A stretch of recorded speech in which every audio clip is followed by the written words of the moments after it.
Welcome to our channel. నమస్కారం. జగన్మోహన్ రెడ్డి కొత్తగా social మీడియాలో కొంతమందిని పోగు చేసి ట్రైనింగ్ ఇచ్చి ఎలా అరాచకంగా మాట్లాడాలి, వ్యక్తిగత హనాలకు ఎలా పాటుపడాలి, మహిళలైతే ఎలా తిట్టాలి, పురుషులైతే ఎలా తిట్టాలి అన్న ట్రైనింగ్ సెషన్ పెట్టి కొంతమంది ట్రైనింగ్ ఇస్తున్నాడంట. సోషల్ మీడియాలో పాల్గొని భయభ్రాంతులు గురి చేయడానికి. అట్లాగే వాళ్ళ సాక్షిలో కూడా ఒక వార్త రాశారు. చంద్రబాబు పాలన పరాకాష్ఠకు చేరిందంటూ. బాధ్యతల తరపున ప్రభుత్వం నిలబడితే అరాచకం అంటున్నాడు.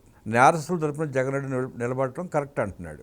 ఈ సోషల్ మీడియా ఏంటి, ఆ ట్వీట్లు ఏంటి, ఆ పేపర్లు, ఆ రాతలు ఏంటి తెలుసుకునే ప్రయత్నం చేద్దాం. విశ్లేషించడానికి మాతో పాటు ఉన్నారు సీనియర్ జర్నలిస్ట్ సత్యమూర్తి గారు. వారిని మనం విశేషాలు తెలుసుకుందాం. నమస్తే సార్. నమస్కారం అండి. సోషల్ మీడియాలో ఇప్పటికే అరాచకంగా రెచ్చిపోతున్నారు వైఎస్ఆర్ కాంగ్రెస్ పార్టీ కార్యకర్తలు, నాయకులు.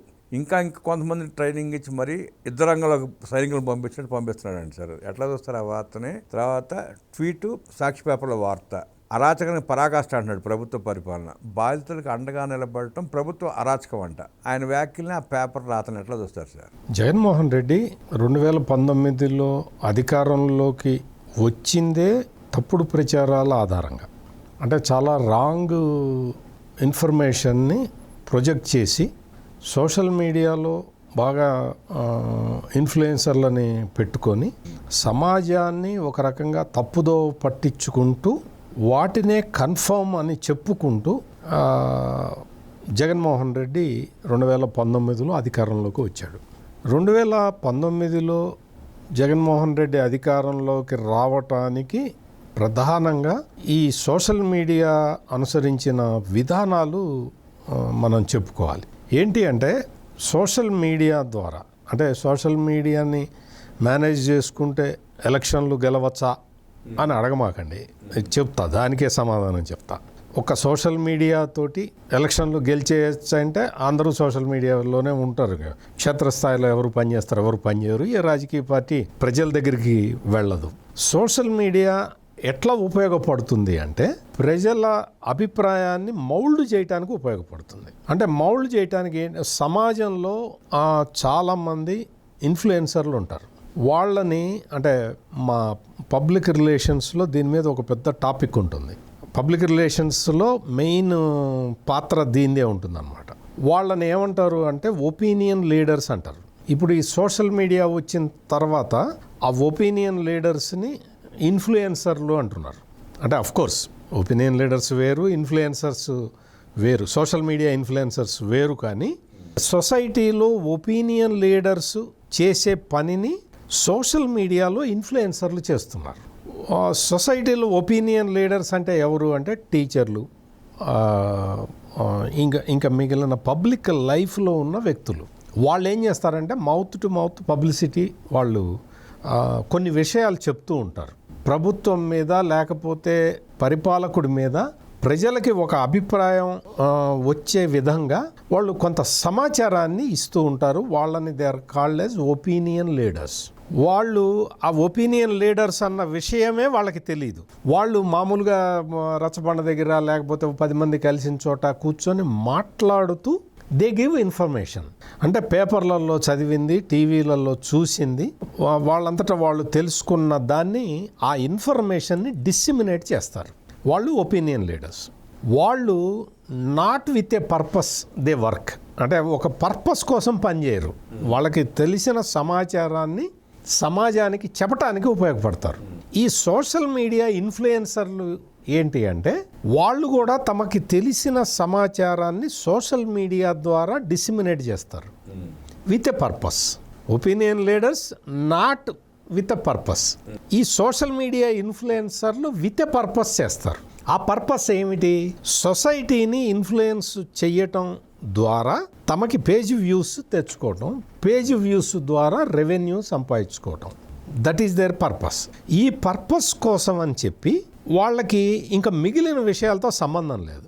వాళ్ళు చెప్పిన వినాయకుడు పాలు తాగుతున్నాడు అని చెబితే ఆ విజువల్ చూపిస్తే మనకి వ్యూస్ వస్తాయి, అంతే. వినాయకుడు పాలు తాగుతున్నాడు అనేది చెప్పేస్తారు. వాళ్ళకి ఇంకా వేరే దాంతో సంబంధం లేదు. వినాయకుడు పాలు తాగడం ఏంట్రా, ఆ వార్త వేస్తే నిన్ను పిచ్చోడిని చూసినట్టు చూస్తారు, పర్వాలేదు, వ్యూస్ కావాలి, నాకు వ్యూస్ కావాలి అన్న ఒక పర్పస్ తోటి చేస్తూ ఉంటాడు సోషల్ మీడియా ఇన్ఫ్లుయెన్సర్. అంటే సొసైటీకి సంబంధించి ఇన్ఫ్లుయెన్స్ చేసే విషయాలని అతను సేకరించి చెప్తూ ఉంటాడు. ఈ సోషల్ మీడియా ఇన్ఫ్లుయెన్సర్ల సంఖ్య పెరిగిపోవటంతో వాళ్ళకి సబ్జెక్టులు దొరకడం మానేసినాయి. అందుకని ఈ వైఎస్ఆర్ కాంగ్రెస్ పార్టీ లాంటి రాజకీయ పార్టీలు ఈ అవకాశాన్ని గ్రాప్ చేసినాయి, వినియోగించుకున్నాయి. వాడికి వ్యూస్ రావు, వాడికి వర్కౌట్ కాదు, వాడు చేసే శ్రమకి అని తెలుసుకున్న వ్యక్తి జగన్మోహన్ రెడ్డి. దాంతో వాళ్ళకి కొంత డబ్బులు ఇచ్చేద్దాం, ఆ డబ్బులు ఇచ్చేస్తే వాడు ఇంకా మనకి పని చేస్తాడు, మనం వాడిని ఇన్ఫ్లుయెన్స్ చేద్దాం, వాడు సొసైటీని ఇన్ఫ్లుయెన్స్ చేస్తాడు అన్న సిద్ధాంతం ప్రకారం ఈ జగన్మోహన్ రెడ్డి వర్కౌట్ మొదలుపెట్టాడు. అంటే మొత్తం భారతదేశం మొత్తంలో ఈ జగన్మోహన్ రెడ్డి చేస్తున్నాడా ఈ పని అంటే కాదు, చాలామంది చేస్తున్నారు. అంతకుముందు యూపీఏ గవర్నమెంట్ అధికారంలో ఉన్నప్పుడు దేశంలో రాహుల్ గాంధీ ఈ మెటా వాళ్ళతో, అప్పటికి ఇంకా ఫేస్బుక్కే ఉంది, వాళ్ళతోటి మాట్లాడుకొని ఆ డేటాని తెప్పించుకొని దాన్ని డెమోగ్రఫిక్స్ డివైడ్ చేసి వాళ్ళకి ఆ ఏజ్ గ్రూప్ వాళ్ళకి ఇన్ఫర్మేషన్ పంపించాడు అని అప్పట్లో భారతీయ జనతా పార్టీ బాగా గొడవ చేసింది, మీకు గుర్తుండే ఉంటుంది. అంటే ఇట్లా చాలామంది చేశారు. కానీ వాళ్ళందరూ, రాహుల్ గాంధీ కానీ ఇప్పుడు ప్రైమ్ మినిస్టర్ నరేంద్ర మోడీ కానీ, వాళ్ళు ఒక పాజిటివ్ పర్పస్ కోసం సోషల్ మీడియాను ఉపయోగించుకున్నారు. అంతవరకు ఇప్పుడు హిందుత్వానికి సంబంధించి చాలా సోషల్ మీడియాలో చాలా ఇన్ఫర్మేషన్ వస్తూ ఉంటుంది.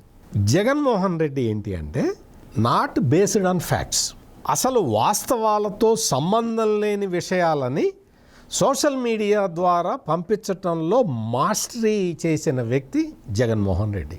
ఈ ఇన్ఫర్మేషన్ మ్యానిపులేషన్ చెయ్యటంలో జగన్మోహన్ రెడ్డిని మించిన వాడు లేడు. ఇన్ఫర్మేషన్ మ్యానిపులేషన్ ఎట్లా చేస్తాడు అంటే, ముందర ఏం చేస్తాడు అంటే, ఒక సోషల్ మీడియాలో కొంతమంది ఇన్ఫ్లుయెన్సర్లను పెట్టి వాళ్ళ ద్వారా ఒక తప్పుడు వార్తని ప్రచారం చేస్తాడు.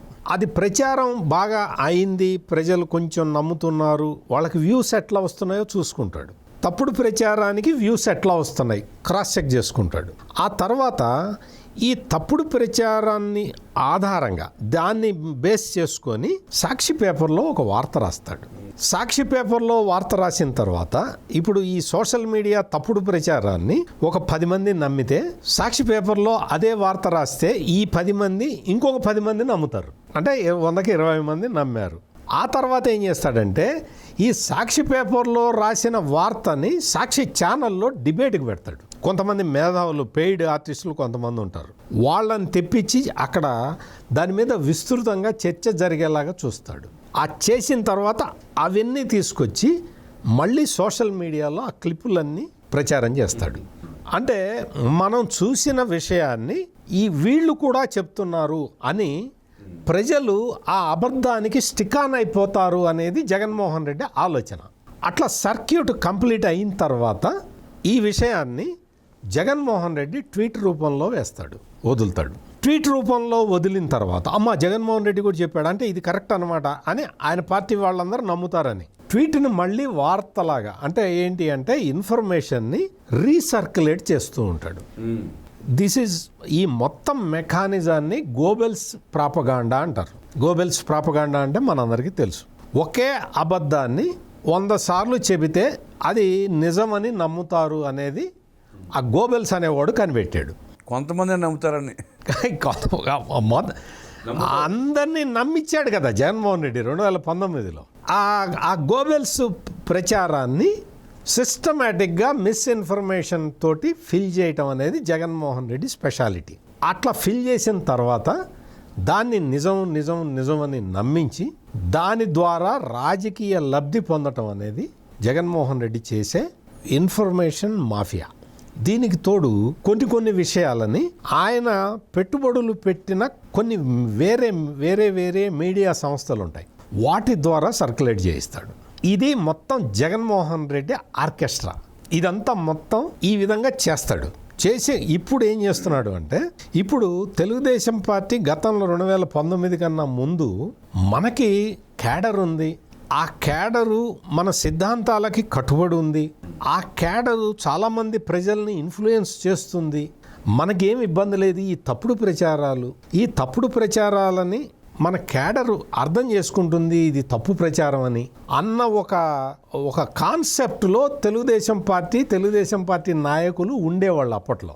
ఇప్పుడు ఆఫ్ లైట్ ఇప్పుడు అర్థమైపోయింది. ఎప్పుడైతే పింక్ డైమండ్, కమ్మ డిఎస్పీలు, ఈ కోడికత్తి దాడి, కమ్మ టీచర్లు, ఈ మొత్తం ఇటువంటివన్నీ తప్పు అని ఎప్పుడైతే తేలిపోయినాయో తెలుగుదేశం పార్టీ మేలుకొని అమ్మ ఇట చేస్తున్నాడని చెప్పి ఇప్పుడు మళ్ళీ తెలుగుదేశం పార్టీ ఏం చేస్తున్నది అంటే వాస్తవాలని ప్రజల్లోకి పంపించడానికి ప్రయత్నం చేస్తూ ఉన్నది.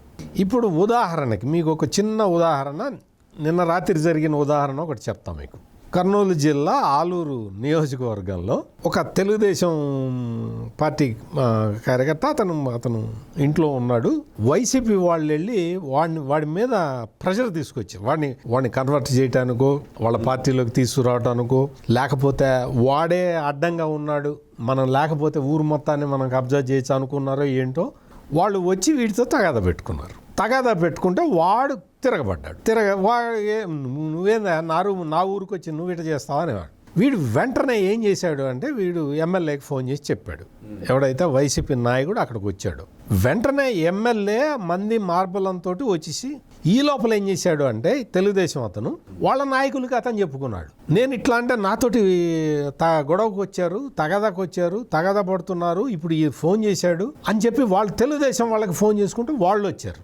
వాళ్ళు తెలుగుదేశం వాళ్ళు వచ్చి అక్కడ వచ్చి ఉన్నారు, వాళ్ళ దగ్గరలో ఉన్నారు.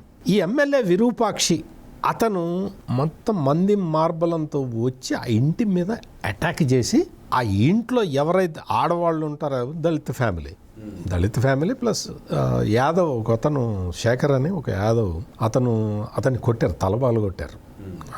బ్లీడింగ్ ఇంజరీస్, ఈ was admitted in to hospital. చాలా సీరియస్గా ఉందని కూడా చెప్తూ ఉన్నారు. అతను యాదవ్ బీసీ, దళిత మహిళ మాదిగ బిడ్డ, వీళ్ళు ఎస్సీలు. ఆమె చేసి ఆమె ఏందా కొట్టమాకండి, మా ఆయన్ని కొట్టమాకండి అంటే ఆ అమ్మాయి మీద అటాక్ చేసి ఆ అమ్మాయి నైటీ వేసుకొని ఉంటే నైటీ చించేశారు. అంటే చాలా దారుణంగా హ్యూమిలేట్ చేశారు. ఎమ్మెల్యే కొడుకు, ఎమ్మెల్యే తమ్ముడు అందరు వచ్చి అటాక్ చేశారు. దాదాపు 20-30 మంది వాళ్ళు వచ్చేసారు. తెలుగుదేశం లీడర్లవి అక్కడ ఉన్న వెహికల్స్ అవన్నీ కూడా ధ్వంసం చేసేసారు. ఎప్పుడైతే ఈ ఇన్సిడెంట్ జరగంగానే వెంటనే పోలీసులు అక్కడే ఉన్నారు, వెంటనే వచ్చేసారు, కేసు బుక్ చేసేసారు. అక్కడ జరిగింది ఏంటో అందరికీ తెలుసు కాబట్టి ఎమ్మెల్యే మీద కేసు బుక్ చేశారు. ఎమ్మెల్యే మీద ఎప్పుడైతే కేసు బుక్ అయిందో వెంటనే వైసీపీ సోషల్ మీడియా రంగంలో దిగింది. వైసీపీ అంటే ఎమ్మెల్యే ఎప్పుడైతే వీళ్ళ మీద తెలుగుదేశం వాళ్ళ మీద అటాక్ చేశాడో, అటాక్ చేసిన తర్వాత పోలీసులు వచ్చి ప్రాథమిక దర్యాప్తు చేసి కేసు పెట్టేశారో వెంటనే వాళ్ళకి అర్థమైపోయింది ఇది వేరే టర్న్ తీసుకుంటున్నది అని చెప్పి వాళ్ళు వెంటనే సోషల్ మీడియాలో క్యాంపెయిన్ మొదలు పెట్టేశారు. తెలుగుదేశం దౌర్జన్యం చేస్తుంది అని. బీసీ ఎమ్మెల్యే మీద దాడి, ఎవరింటికి ఎవరు వచ్చారు అనేది కూడా ఉంటుంది కదా. తెలుగుదేశం వాళ్ళు అధికారంలో ఉన్నారు, వీళ్ళెళ్ళి విరూపాక్షి ఎమ్మెల్యే ఇంటి మీద దాడి చేశారా, ఎమ్మెల్యే వీళ్ళింటి మీద దాడి చేశాడా, అది కూడా ఉంటుంది కదా.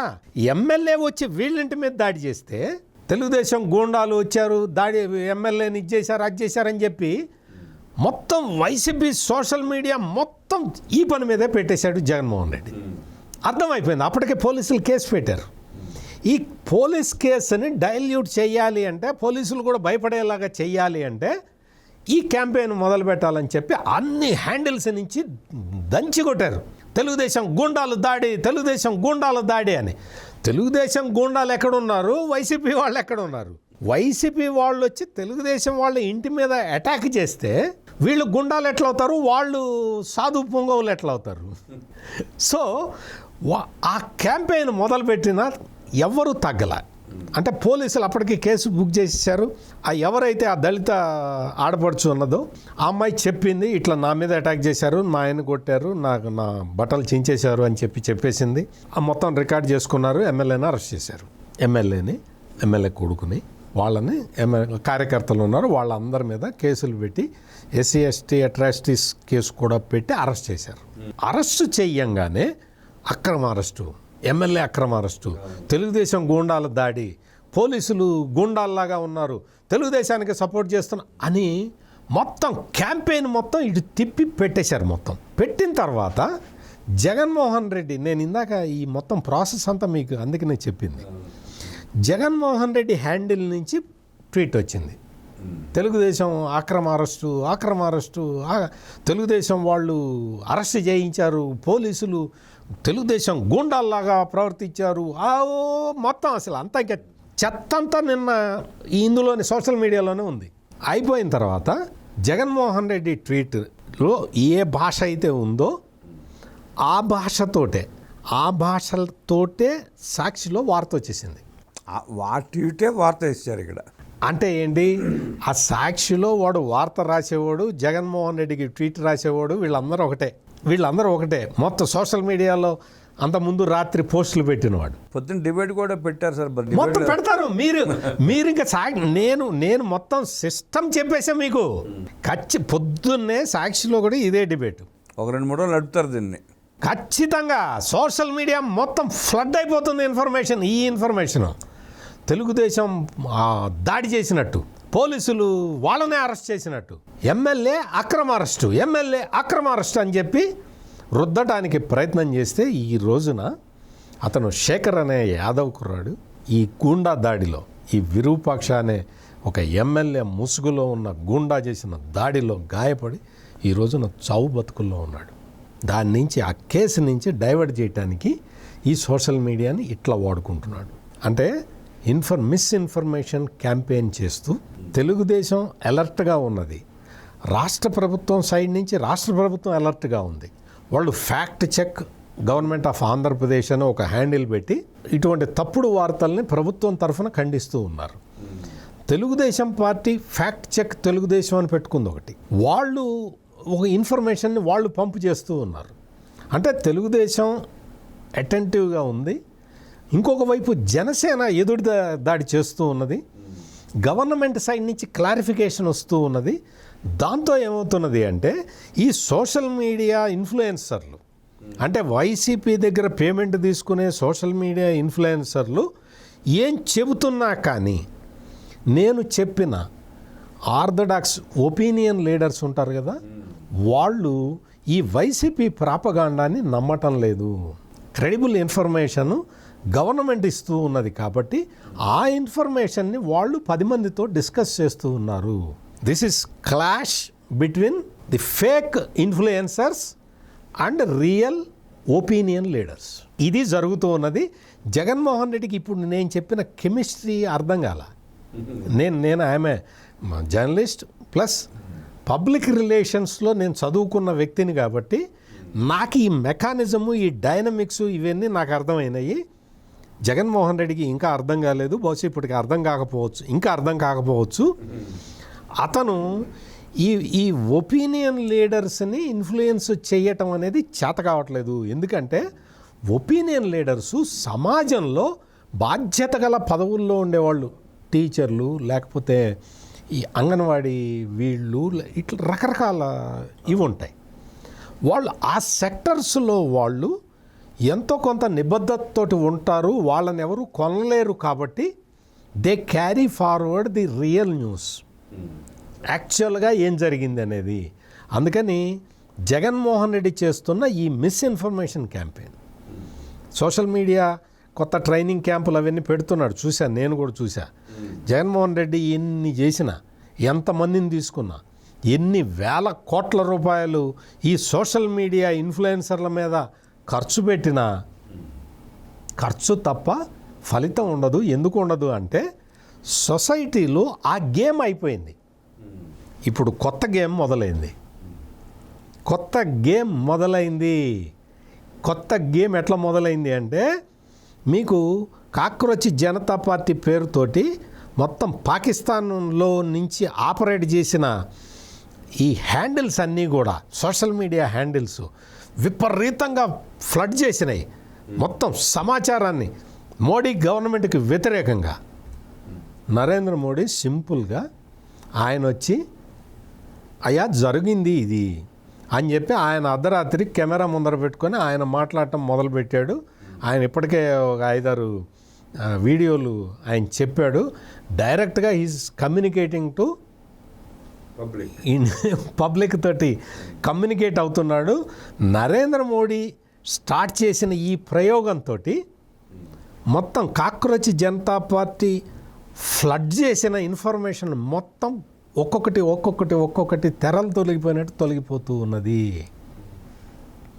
ఇప్పుడు నరేంద్ర మోడీ దారి చూపించాడు కదా, రాబోయే రోజుల్లో మొత్తం దేశంలో ఈ ఎఫెక్టెడ్ పాలిటీషియన్లు అందరూ కూడా తప్పుడు సమాచారం వల్ల ఎఫెక్ట్ అయిన రాజకీయ నాయకులు అందరూ కూడా వాళ్ళు డైరెక్ట్గా వచ్చి ప్రజలతోటి మాట్లాడతారు.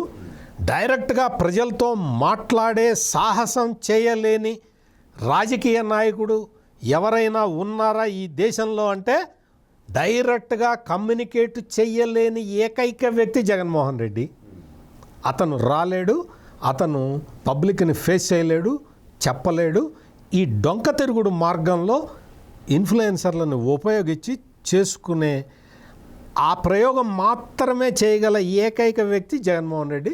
మిగిలిన రాజకీయ నాయకులందరూ వస్తారు, డైరెక్ట్గా పబ్లిక్లో మాట్లాడతారు. అరాచకవాది జగన్మోహన్ రెడ్డి సోషల్ మీడియా వేదికగా ఎలా విషపూరితమైన ప్రసంగాలు చేసే ప్రయత్నం చేస్తున్నాడో, విషాన్ని నింపే ప్రయత్నం చేస్తున్నాడో అనేక విషయాలు మనకు స్పష్టంగా తెలియజేసిన సత్యమూర్తి గారికి ధన్యవాదాలు తెలియజేస్తూ నమస్కారం. నమస్కారం.